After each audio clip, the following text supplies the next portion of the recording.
గతసారి మనం కృష్ణుడు చెప్పిన విభూతుల గురించి మాట్లాడాం కదా. ఏనుగుల్లో ఐరావతం, పర్వతాల్లో మేరువు, నక్షత్రాల్లో చంద్రుడు. ఇవన్నీ వింటూ మీకు ఏమనిపించిందో గుర్తుందా? అనిపించింది అంటే అన్నిటిలోనూ ఏదో ఒక గొప్పతనం ఉంటుందని, కృష్ణుడు దాన్నే తన రూపంగా చెప్తున్నాడని. నాకు చంద్రుడు చాలా నచ్చింది అమ్మా. రాత్రి అందరికీ వెలుతురు ఇస్తాడు కదా. అవును మీరా, ఇప్పుడు కృష్ణుడు మరిన్ని విభూతులు చెప్తున్నాడు. గాలి గురించి, నదుల గురించి, అక్షరాల గురించి కూడా వినడానికి చాలా ఆసక్తిగా ఉంటుంది. అవును, ఈసారి కృష్ణుడు చెప్పే మాటలు వింటే అర్థమవుతుంది మనలో ఉన్న ప్రతి మంచి గుణం కూడా ఆయన స్వరూపమే అని. సరే, ముందుకు వెళ్దాం. పవనః పవతామస్మి రామః శస్త్రభృతామహం ఝషాణాం మకరశ్చాస్మి శ్రోతసామస్మి జాహ్నవి. కృష్ణుడు చెప్తున్నాడు, శుద్ధి చేసే వాటిల్లో నేను గాలిని, ఆయుధాలు పట్టుకున్న వీరుల్లో నేను రాముణ్ణి, చేపల్లో నేను మకరాన్ని, నదుల్లో నేను గంగను అని. అమ్మా, గాలిని శుద్ధి చేసేదానిగా ఎందుకు చెప్పాడు? ఆరవ్, గాలి లేకపోతే ఏం జరుగుతుంది? మనం శ్వాస తీసుకోలేం కదా. అంతేకాదు, గాలి మురికిని తుడిచేస్తుంది, మేఘాలను నడిపిస్తుంది, మొక్కలకు పరాగాన్ని చేరుస్తుంది. అంత శక్తి ఉన్న గాలిలో కృష్ణుడు తనను తాను చూసుకుంటున్నాడు. గంగ కూడా శుద్ధి చేస్తుందా నాన్న? అవును మీరా, గంగనది చాలా పవిత్రంగా భావిస్తారు. అది పర్వతాల నుండి వస్తుంది, దారిలో ఎన్నో ఊర్లకు నీళ్లు ఇస్తుంది. అందుకే కృష్ణుడు నదుల్లో తాను గంగనని చెప్తున్నాడు. రాముడు ఎందుకు? రాముడికి కృష్ణుడికి ఏం సంబంధం? ఆరవ్, రాముడు ఆయుధం పట్టుకున్న వాళ్లందర్లో అత్యంత ధర్మంగా నడుచుకున్నాడు. సత్యం కోసం, ప్రజల కోసం అన్నీ వదిలాడు. అలాంటి గొప్పతనమున్న వీరుడిలో కృష్ణుడు తనను చూసుకుంటున్నాడు. అంటే ఏమిటంటే, ఎక్కడ నిజమైన గొప్పతనం ఉంటుందో అక్కడ కృష్ణుడు ఉంటాడు. గాలిలో, నదిలో, వీరుడిలో, అన్నిటిలో ఆ దివ్యత్వం కనిపిస్తుంది. అమ్మా, నాకు కూడా గాలిలో కృష్ణుడు ఉన్నాడని అనిపిస్తుంది. ఉదయం బయట పరిగెత్తినప్పుడు గాలి తగిలితే చాలా హాయిగా ఉంటుంది. అది చాలా అందమైన ఆలోచన మీరా. ఇప్పుడు తర్వాతి శ్లోకం చూద్దాం. అక్కడ కృష్ణుడు మరింత లోతుగా చెప్తున్నాడు. సర్గాణామాది రంతశ్చ మధ్యం చైవాహమర్జున అధ్యాత్మ విద్యా విద్యానాం వాదః ప్రవదతామహం. ఇక్కడ కృష్ణుడు అర్జునుడికి చెప్తున్నాడు, అన్ని సృష్టుల మొదలు నేనే, మధ్య నేనే, చివర కూడా నేనే. విద్యల్లో ఆత్మవిద్య నేను, వాదాల్లో సత్యమైన వాదం నేను అని. మొదలు, మధ్య, చివర అంటే ఏమిటి అమ్మా? అన్నీ కృష్ణుడేనా? ఆరవ్, ఒక మొక్క తీసుకో. విత్తనం నేల్లో పడటం మొదలు, మొక్క పెరగటం మధ్య, పువ్వు పూయడం చివర. ఈ మూడు ఒకే శక్తి నడిపిస్తుంది. కృష్ణుడు ఆ శక్తే అని చెప్తున్నాడు. అంటే ప్రతిదీ అయిపోతుందా?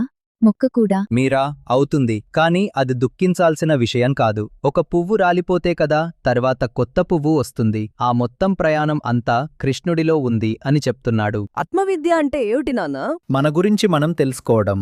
నేను ఎవరు, నా బలమేమిటి, నాకు ఇష్టమైనది ఏమిటి, నేను ఎందుకు ఇక్కడ ఉన్నాను అని. అది అన్ని విద్యల్లోకెల్లా గొప్పది అని కృష్ణుడు చెప్తున్నాడు. మనం ప్రపంచంలో ఉన్న ప్రతి ఒక్కరికి ఒక ప్రత్యేకమైన పాత్ర ఉంటుంది.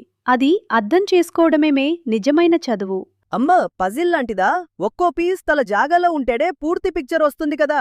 అదే ఆరవ్, పజిల్ మొదలుపెట్టినప్పుడు పూర్తి పిక్చర్ కనిపించదు. కానీ ప్రతి పీస్ వేస్తూ వెళ్తే చివరికి అందమైన బొమ్మ తయారవుతుంది. అలాగే మన జీవితంలో ఒక్కో అడుగు వేస్తే మన పాత్ర అర్థమవుతుంది. నాన్నా, నా పాత్ర ఏమిటో నాకు తెలుసుకోవాలని ఉంది. మీరా, అది తెలుసుకోవడానికే జీవితముంది. అందుకే ప్రయత్నించడం ఆపకూడదు. సరే, ఇప్పుడు తర్వాతి శ్లోకం చూద్దాం. అక్కడ కృష్ణుడు అక్షరాల గురించి, కాలం గురించి చెప్తున్నాడు. అక్షరాణమకారోస్మి ద్వంద్వః సామాసికస్య చ అహమే వాక్షయః కాలో ధాతాహం విశ్వతో ముఖః. ఇక్కడ కృష్ణుడు చెప్తున్నాడు, అక్షరాల్లో నేను ఆ అనే అక్షరాన్ని, పదాల్లో జంటగా వచ్చే పదాలు నేను, నేనే అంతంలేని కాలాన్ని, అన్ని వైపులా ముఖం ఉన్న సృష్టికర్తను అని. ఆ అక్షరం ఎందుకమ్మా? మిగతా అక్షరాలు ఏమైనా?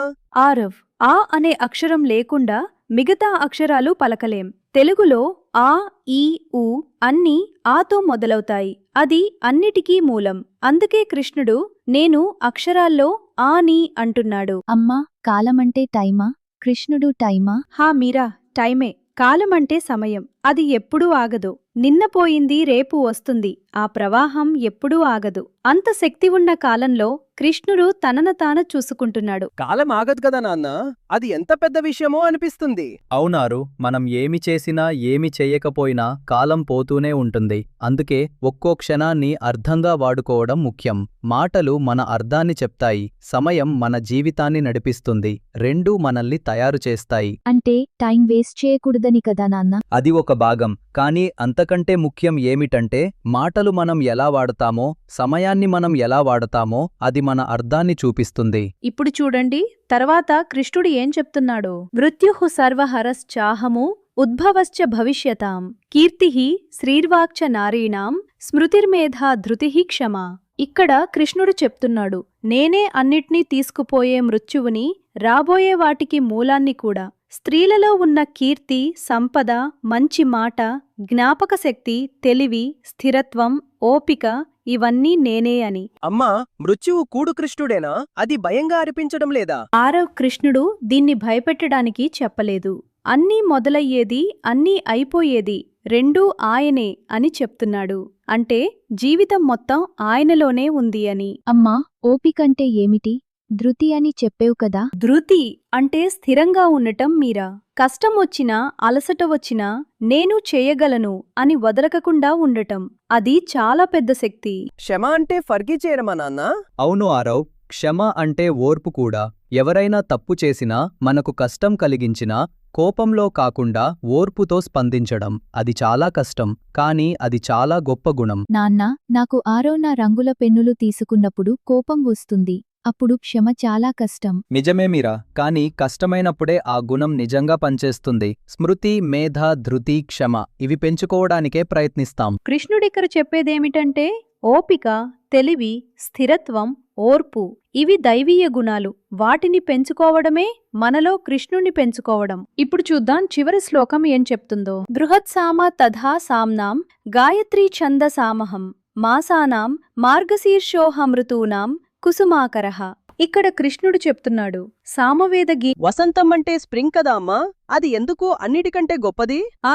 వసంతంలో చలికాలం తర్వాత చెట్లు మళ్లీ పచ్చబడతాయి, పువ్వులు పూస్తాయి, పక్షులు పాడుతాయి. అంటే ఎంత చలి వచ్చినా, ఎంత కష్టం వచ్చినా మళ్లీ కొత్తది మొదలవుతుంది. ఆ ఆశను వసంతమిస్తుంది. అమ్మా, అంటే చలికాలం అయిపోతే వసంతం వస్తుందా? అలాగే మనకు కష్టం వచ్చినా మళ్ళీ మంచి రోజులు వస్తాయా? అదే మీరా, అది చాలా అందమైన ఆలోచన. ప్రకృతి మనకు ఆ పాఠమే నేర్పుతుంది. వసంతం ఎప్పుడూ వస్తుంది, ఒక్కసారి కూడా రాకుండా ఆగలేదు. అలాగే మనం వదలకుండా ప్రయత్నిస్తే మన కష్టాల తర్వాత కూడా మంచి వస్తుంది. నాన్న, గాయత్రి ఏమిటి? అది పాటలాంటిదా?